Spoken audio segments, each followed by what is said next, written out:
Manajemen MUBA Babel United sedang menyusun komposisi pemainnya musim ini jelang kompetisi Liga 2 2021 dengan mengincar beberapa pemain bintang.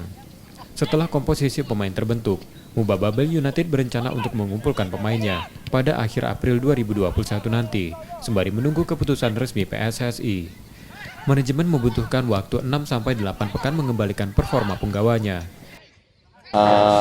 Kita ada bulan Ramadan, bulan puasa. Kan orang biasanya pemain-pemain kita ini nanti mau izin lagi kan, kalau kumpul cuma 1 bulan terus izin lagi itu agak-agak susah kita mengembalikan irama lagi, stamina dan lain sebagainya. Nanti kita rundingkan lagi yang paling bagus, karena infonya Liga 2 itu Juni ya. Kalau Juni ya artinya April akhir. Paling bagus ideal tuh 6-8 minggu persiapan tim.